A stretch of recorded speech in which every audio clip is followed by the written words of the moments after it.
विद्यार्थी मित्रों, इसके पहले वीडियो में हमने संत कबीरदास जी रचित जिन ढूंढा इस दोहावली के 3 दोहों का अर्थ देखा था। 3 दोहे द्वारा कबीरदास जी ने जो संदेश दिया है उस दोहों का हमें हमारे जीवन के अंदर उतारने का प्रयास करना चाहिए। इसके साथ ही अगले दोहे में कबीरदास जी कहते हैं कि दुर्बल को न सताइए जाकी मोटे हाय, बिना जीव के श्वास से लोह भस्म हवे जाए कबीरा, लोह भस्म हवे जाए। इस प्रस्तुत दोहे में पहले हम शब्दों के अर्थ देखते हैं। दुर्बल अर्थात कमजोर, हाय अर्थात किसी के द्वारा दी गई बद्दुआ, हाय अर्थात बद्दुआ, श्वास अर्थात श्वास, लोह लोहा, भस्म हवे अर्थात भस्म होना। विद्यार्थी मित्रों, इस दोहे के अंदर संत कबीरदास जी कहते हैं कि शक्तिशाली व्यक्ति को कभी भी अपने बल के अहंकार में चूर होकर किसी कमजोर व्यक्ति पर अत्याचार नहीं करना चाहिए और ना ही उसे सताना चाहिए, क्योंकि उनके मुख से निकली हुई एक एक बद्दुआ उस शक्तिशाली व्यक्ति के लिए बहुत ही हानिकारक होती है।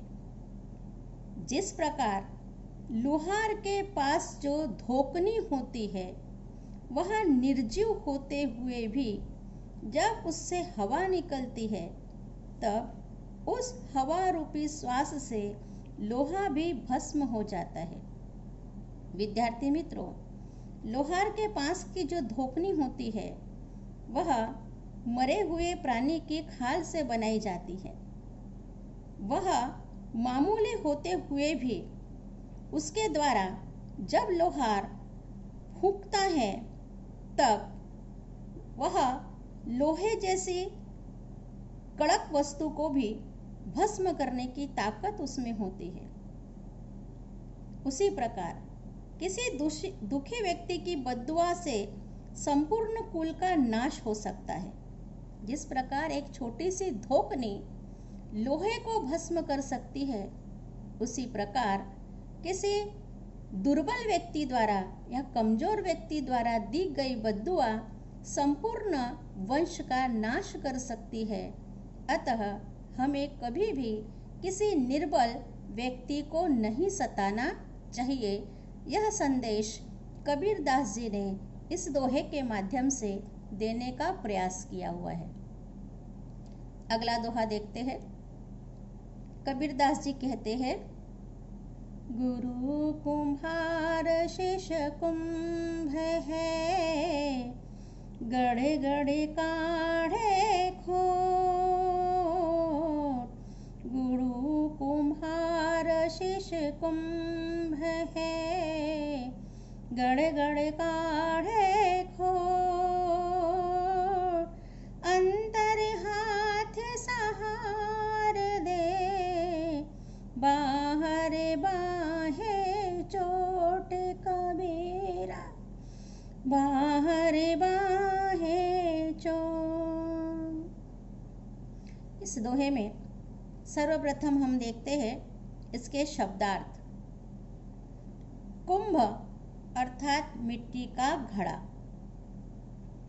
खोट अर्थात दोष, गड़गड़ अर्थात बनाते हुए या बनाना, गढ़ना अर्थात बनाना। कबीरदास जी ने गुरु की तुलना एक कुम्हार के साथ की है। कबीरदास जी कहते हैं कि कुम्हार और शिष्य का जो रिश्ता है कबीरदास जी कहते हैं कि गुरु को कुम्हार की और शिष्य को कच्चे घड़े की संज्ञा दी है। जिस प्रकार कुम्हार घड़े को सुंदर बनाते वक्त बाहर से थपथपाकर मारता है और अंदर से हल्के हाथ से उसे सहारा भी देता है कि कहीं घड़ा टूट न जाए, इसी प्रकार गुरु भी उसके दोषों और अवगुणों पर चोट मारते हैं, लेकिन अंदर से उसे सहारा भी देते हैं। कबीरदास जी ने यहाँ पर गुरु की तुलना कुम्हार के साथ की है और शिष्य की तुलना घड़े के समान की है। जब कुम्हार घड़ा बनाता है तो घड़ा बनाते वक्त वह एक ओर तो अंदर से उसे सहारा देता है और दूसरी ओर बाह्य ओर से वह उसे थपथपाता भी है, अर्थात मारता भी है और उसे थपथपाता भी है। तो उसी प्रकार गुरु भी होते हैं जो अपने शिष्य को डांट फटकार भी लगाते हैं और प्यार से भी उन्हें संभालने की कोशिश करते हैं कि कहीं शिष्यों का मनोबल टूट न जाए। गुरु ही शिष्य के चरित्र का निर्माण करता है। गुरु के अभाव में शिष्य एक माटी का अनगढ़ टुकड़ा ही होता है, जिसे गुरु एक घड़े का आकार देते हैं और उसके चरित्र का निर्माण करते हैं। अतः हमारे जीवन में गुरु का बहुत ही महत्व है, जो शिष्य को सजाने संवारने का कार्य करते हैं। अगला दोहा देखते हैं। जाको राखे साइया मार सके ना कोई, जाको राखे साइया मार सके ना कोई, बाल न बाका कर सके जो जग बेरी होए कबीरा, जो जग बेरी हो। विद्यार्थी मित्रों, शब्दार्थ देखते हैं पहले। जाको अर्थात जिसको, राखे अर्थात रक्षा करना, बांका अर्थात टेढ़ा या बिगाड़ना, बैरी अर्थात शत्रु या दुश्मन, साइया अर्थात ईश्वर। संत कबीरदास जी कहते हैं कि जिस पर सर्वशक्तिमान ईश्वर की कृपा होती है, जिसकी रक्षा ईश्वर स्वयं करना चाहते हैं, उसे कोई भी मार नहीं सकता। भले ही संपूर्ण दुनिया उसकी दुश्मन हो जाए तो भी उसे इस दुनिया की कोई भी शक्ति चोट नहीं पहुंचा सकती है। अर्थात कबीरदास जी ने यहाँ ईश्वर की महिमा का बखान किया हुआ है और वह करते हुए वह कहते हैं कि जिसका रखवाला स्वयं भगवान है, ईश्वर है, उसका कोई भी कुछ भी नहीं बिगाड़ सकता।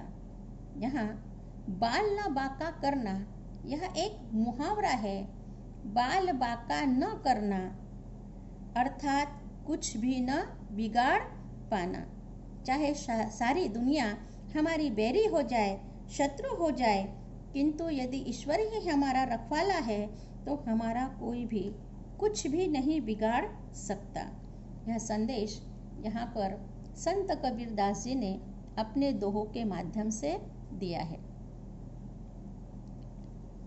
कबीरदास जी के अगले दोहे में हम देखते हैं, उनका अगला दोहा है, नैनो अंतरे आव तू, नैन झापी तो हिले, नैनो अंतरे आव तू, नैन झापी तो हिले, ना मैं देखे यार को, ना तो ही देखन देव कबीरा, ना तो ही देखन देव। तो पहले देखते हैं इस दोहे में कठिन शब्द जो है उसके अर्थ। नैनो अर्थात नयन या आंखें, अंतर अर्थात भीतर, आव अर्थात आना, नैन झापी अर्थात नयन बंद करना।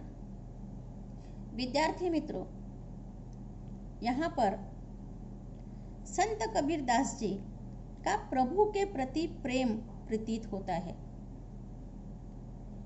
कबीरदास जी अपने ईश्वर से इतना प्रेम करते हैं कि वे कहते हैं, हे प्रभु, तुम मेरे इन दोनों नेत्रों की राह से मेरे भीतर आकर मेरे मन में बस जाओ और फिर मैं तुम्हें अपने इन नेत्रों में बंद कर लूंगा। ऐसा करके न तो मैं किसी दूसरे को देखूंगा और न ही किसी और को तुम्हें देखने दूंगा। संत कबीरदास जी यहाँ प्रभु को अपने दिल में अपनी सुंदरता का एहसास कराना चाहते हैं।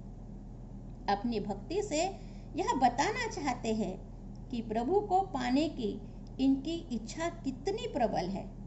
इसीलिए संत कबीरदास जी ईश्वर के दर्शन की प्रतीक्षा कर रहे हैं और वे ईश्वर से यह प्रार्थना कर रहे हैं कि हे प्रभु, तुम मेरी आंखों के द्वारा मेरे अंतर मन में बस जाओ और जैसे ही आप मेरे अंतर मन में बस जाओगे तो मैं अपनी आंखें बंद कर लूँगा, मैं तुम्हें अपने अंदर समा लूँगा, नहीं तो मैं तुम्हें किसी और को देखने दूंगा और नहीं तो कोई तुम्हें देख पाएगा। वह केवल ईश्वर को अपने हृदय में बसाने की ही लालसा अपने अंदर निर्माण किए हुए है। तो यह सुंदर काव्य पंक्तियाँ, यह सुंदर दोहा प्रभु भक्ति के संदर्भ में संत कबीरदास जी ने यहाँ लिखा हुआ है। तो चलते हैं अब हम अगले दोहे की ओर। हमारा अगला दोहा है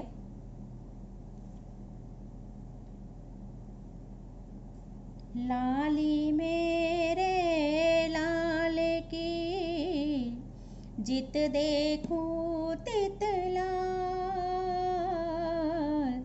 लाली मेरे लाल की जित देखूं तित लाल,